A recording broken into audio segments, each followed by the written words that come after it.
protest calling for racial justice and an end to police brutality swept the United States in late May, following the death of George Floyd.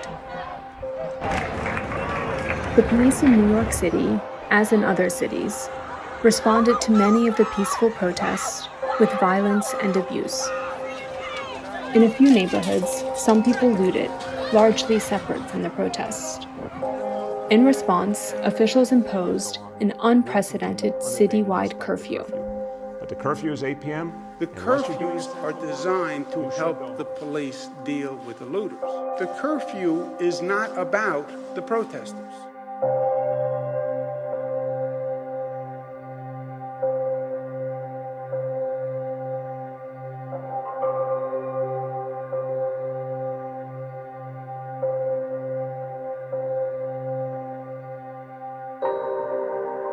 On the evening of June 4th, around 300 protesters gather at what's known as the Hub, the intersection of 149th Street and 3rd Avenue in Mott Haven, a predominantly black and brown neighborhood in the South Bronx, for one of many marches happening around the city that day. It was a peaceful protest, but this march would end with a violent police crackdown and mass arrest. Human Rights Watch has interviewed and reviewed testimony from dozens of witnesses and analyzed over 150 videos taken by protesters and bystanders.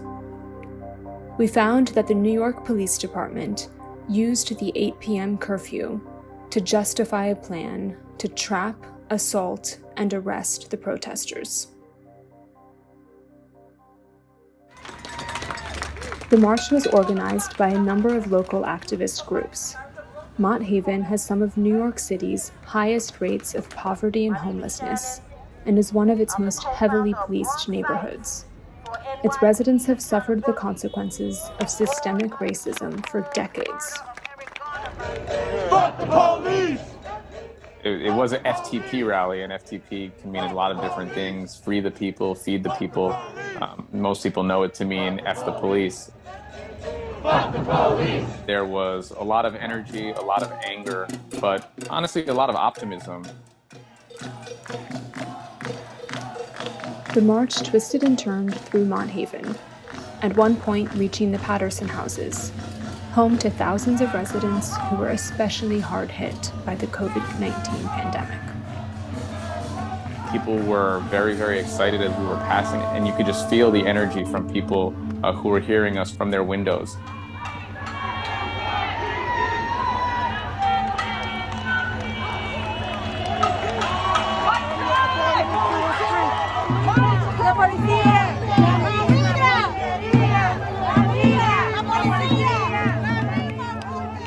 As the marchers headed down Willis Avenue, more than 50 police officers blocked the street.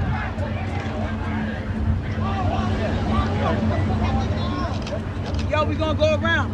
We want to go around.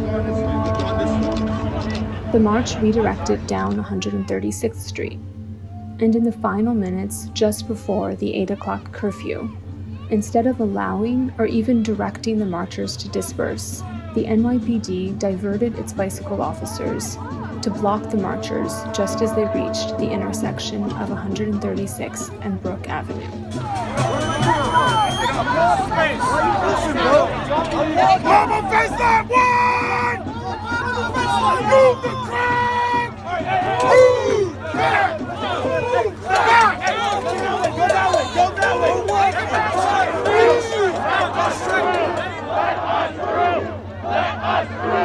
And from behind the march, a line of officers blocked the protesters from turning back. It's a tactic called kettling. Yo,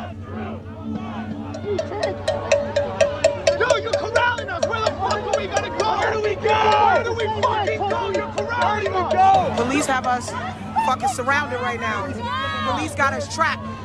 They fucking out here right now on the bullhorn telling us that we can't be here after 8. I got your phone, babe. And we ain't do nothing wrong. At about 7:45, they intentionally started cornering us. They have us pushed in a pin. We are trapped. We are trapped right now. Whatever narrative is spun to you later, do not believe it. They have helicopters overhead. Before 8 o'clock, they was already out here trapping us. Beginning at 8 p.m., the citywide curfew will be effective. With most of the protesters trapped on 136th Street, one of the march's organizers, Shannon Jones, had gotten cut off from the crowd. No justice, no peace! She becomes the focus of Chief Terrence Monahan, the highest-ranking uniformed officer in the NYPD. Yo, they come in, they cattle touch us.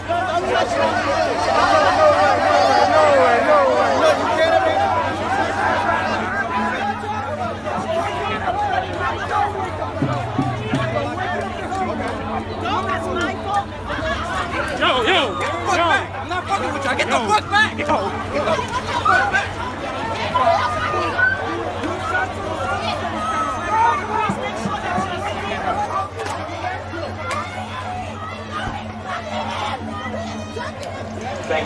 Meanwhile, soon after the 8 o'clock curfew arrives, the police moved in on the crowd trapped in the kettle.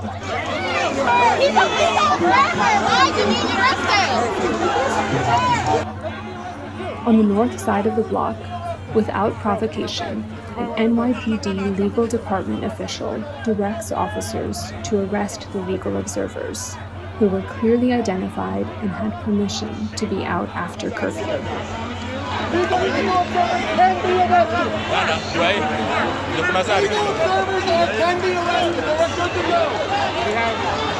And a young lady that was in the middle of the kettle tried to show documentation to the police officers that, we were essential workers and we were allowed to be out past the curfew.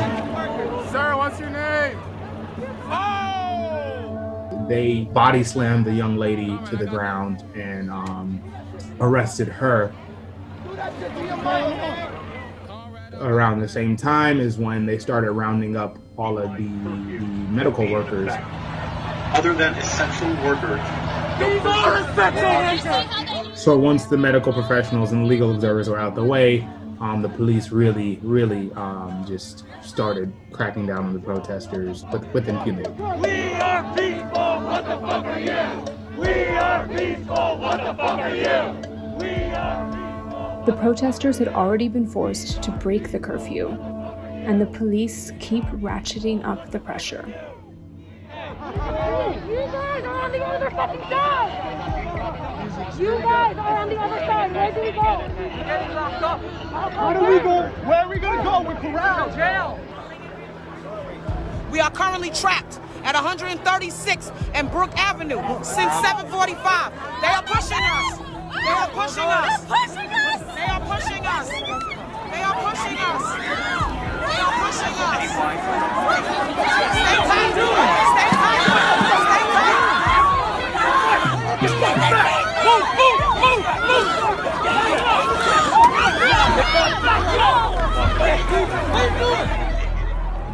What are they doing?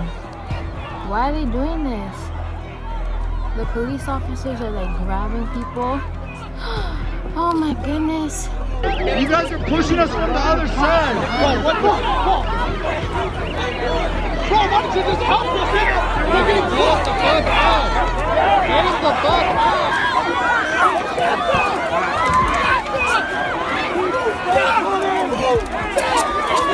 It's okay. It's okay,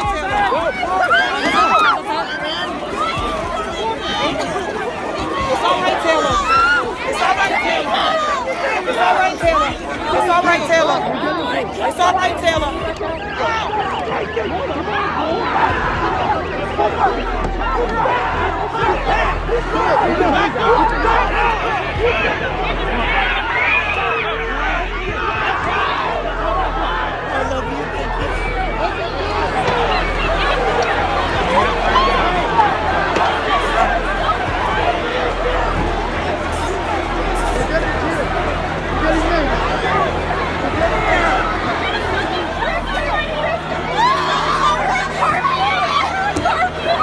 It's a curfew!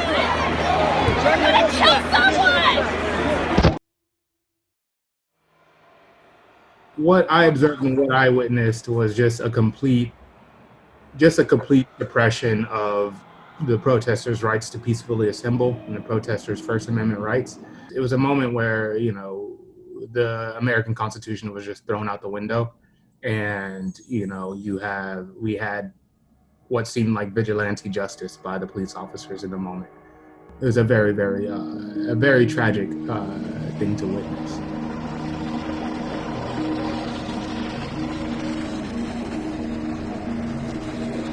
Over the next few hours, police arrested over 250 people. Instead of being given summonses and released, those arrested are brought to jails all over the city and held for hours, overnight and into the next day, with no food and little or no water. Many are injured and get no medical help.